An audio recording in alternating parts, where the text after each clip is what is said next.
Here's an idea. Sad music isn't inherently sad.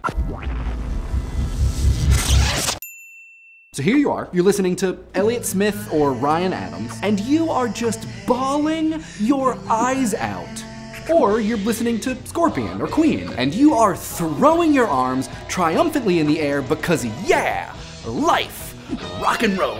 Music is incredibly effective. Aldous Huxley said that after silence, that which comes closest to expressing the inexpressible is music. We use music to make emotion manifest, to convey, communicate, and reinforce. Music supplements, complements, and conjures emotion in real life, movies, video games, performance, advertisements. But what if I were to tell you that all of those emotions, elation, triumph, anxiety, misery, hopefulness, doom and gloom, music doesn't contain any of those emotions. The lyrics might, but the music doesn't. Major chords aren't happy. Minor chords aren't sad. You have just been trained to hear them that way. Now, there are as many theories about how music and emotion relate to one another as there are Johnny Cash studio records, so we're only going to talk about a couple, but if you want to know more, we'll put a small reading list in the description. Imitation theory, which goes back to Plato, says that music imitates the movement or characteristics of an emotion's physical expression or general feeling. Wide open intervals sound expansive and accepting, upward harmonic motion sounds uplifting, jaunty rhythms are jaunty. But stop the jaunt for just a second, because if this were true, wouldn't everything that exhibits these characteristics affect us in the same way that music does? Does a dog walking quickly make you feel anxious? Does a slinky slinking down the stairs make you feel morose?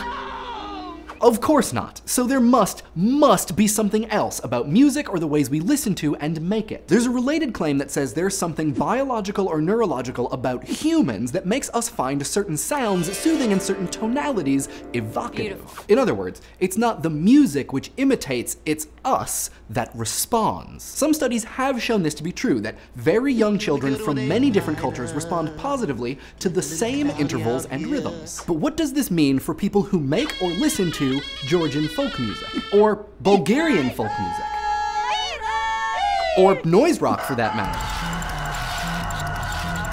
Are we saying that the biology or neurology of people who find these things pleasing and meaningful is somehow different from people who find Katy Perry or Scriabin pleasing and meaningful? That sounds wrong, and maybe even a little unethical. What's more though is that amongst any group, like Katy Cats or Bulgarians, there might not even be a consistent consensus about what emotions the music contains. For example, there's a community in Transylvania, and no, they are not vampires, where the same music is played at both weddings and funerals. The emotional content of the music changes based upon its social context. Another study shows that Western classical music doesn't induce the same emotions across every listener. Sources for these things in the description below. Furthermore, while people might be able to recognize emotion in music, even music from other cultures, it doesn't mean that they actually feel that emotion. Or even if it does affect them, it might not affect them in the same way or to the same degree with every listen.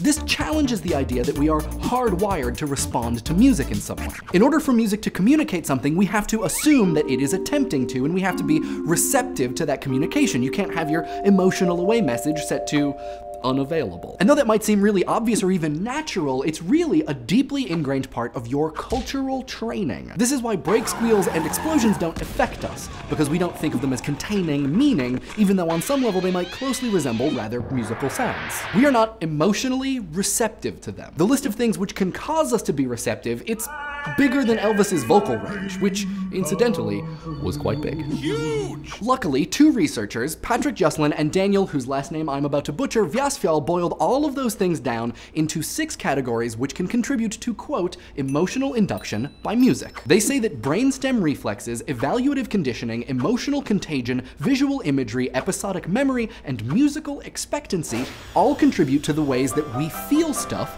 while hearing things. In other words, sad music isn't simply sad. There are a whole bunch of factors which can determine how we respond to a piece of music. For example, that one Bruno Mars song might make you upset because it reminds you of your ex-girlfriend and that time you guys went to the movies together. But your mom's evaluative conditioning and musical training makes her think that it is boring, predictable dross. But there are still a lot of unanswered questions like, are musically induced emotions different from other emotions? Is music even capable of expressing emotions beyond the most simplistic ones? And before we even even get to those 6 factors of emotional induction, how important is our preternatural sense of tone and rhythm? Joe Hansen over at It's Okay to Be Smart talks more about the connections between emotion and music and about some cool research being done in a remote Cambodian village. So go check that out and then let us know what you think. Where does musical emotion come from? Music?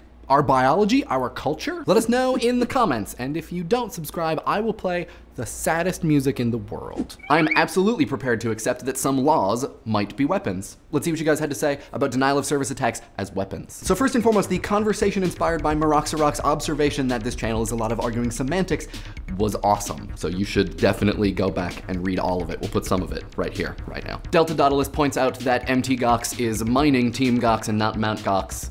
Thank you for correcting me. Children of Gielinor points out a really great connection between denial of service attacks and virtual economies with online games, which is, yeah, this is really interesting. To Doggy Spew and everyone else comparing denial of service attacks to vandalism, I can see this connection, but I think we need to be open to the fact that vandalism can be a violent act that is perpetrated by a weapon. Archlin512 says that a DOS attack should be considered a weapon because it can take down key pieces of infrastructure and draws a connection to wartime tactics, which is, yeah. To Kestrel Town and everyone comparing a DOS attack to a protest. This is another one where I can see the connection, but you have to remember that a protest is subject to the laws and regulations of the real world, and that if you actually transgress some kind of restriction or law, then you will be held accountable, where that line is not so clear online, and especially with denial of service attacks. To the Mr. Tatum, that is impossible. Rumrock H points out that extending Anne Bogart's definition of violence beyond art can be really problematic, and yeah, I totally agree. Sometimes I wish that these episodes could be 45 minutes long, but yeah, it would be the hard thing to do. This week's episode was brought to you by the hard work of these perspicacious individuals, and the tweet of the week comes from Delirium Zero, who points us towards the Wikipedia list of lost films, which is very interesting, turns out.